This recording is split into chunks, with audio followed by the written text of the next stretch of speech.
Halo saudara, ada dua berita yang menyenangkan nih. Yang pertama, pemerintah mulai bulan ini menyediakan vaksin ketiga yang bisa membuat kita tahan 90% terhadap COVID.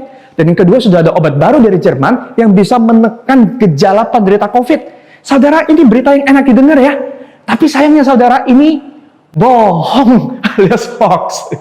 Saudara, hari ini kita susah banget untuk bisa yakin terhadap berita yang kita terima di media sosial atau apalagi di grup-grup WA. Karena begitu banyak orang itu tinggal share, tinggal forward tanpa merasa punya tanggung jawab untuk memastikan apakah berita yang aku sebarkan ini benar, ini sah atau enggak. Biasanya kalau sudah ketahuan bahwa berita yang disebar itu hoax, alasan pamungkasnya apa? Ya maksudku kan baik, nggak salah dong aku berbagi maksud baik. Kalau kamu nggak percaya, kamu aja yang periksa.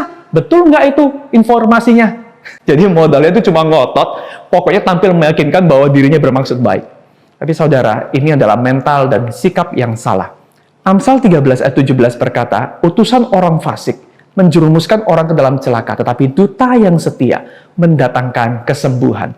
Di masa ketika Amsal ditulis ya, seorang pembawa pesan itu perannya luar biasa penting dan sangat krusial.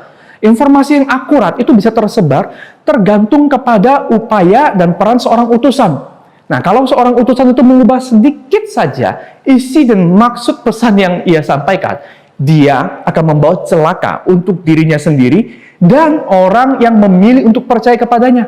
Tragis ya.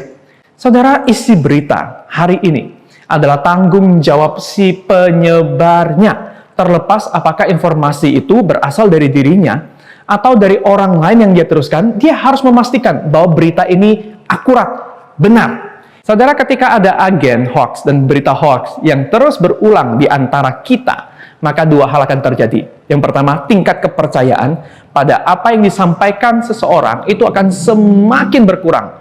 Apa yang kita sampaikan terus, itu akan menjadi kredibilitas kita. Wah, kalau si ini yang sebar, walah, sudahlah, nggak usah digubris. Apapun yang disebar itu pasti salah. Nggak pernah dicek sih. Padahal suatu kali berita yang kita sebar itu penting dan benar dan perlu. Orang pun tidak akan percaya lagi. Karena itu saudara, semakin banyak berita yang kita sebar itu tidak diperiksa dan berakhir salah. Semakin kita menjadi orang yang sulit untuk dipercaya, kita tidak kredibel lagi.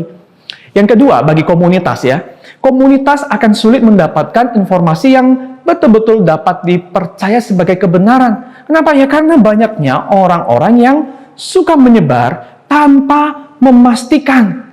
Saudara, komunitas dan informasi yang benar itu sebenarnya adalah prioritas bagi komunitas yang sehat. Masyarakat itu akan semakin turun loh peradabannya kalau nggak ada rasa percaya yang kuat. Karena itu saudara, mari bagikanlah berita-berita yang benar. Jangan cuma bermodalkan asas maksud baik. Mari kita memastikan berita yang kita sebar itu sungguh-sungguh benar dan jadilah orang yang bisa dipercaya. Karena kita bukan menyulitkan, apalagi mencelakakan, tapi kita membawa pemulihan dengan berita, dengan komunikasi yang kita sampaikan di komunitas tempat kita ada. Mari kita berdoa agar hikmat Allah menyertai kita di dalam menyampaikan berita yang benar dan membangun di media apapun yang ada dalam jangkauan kita.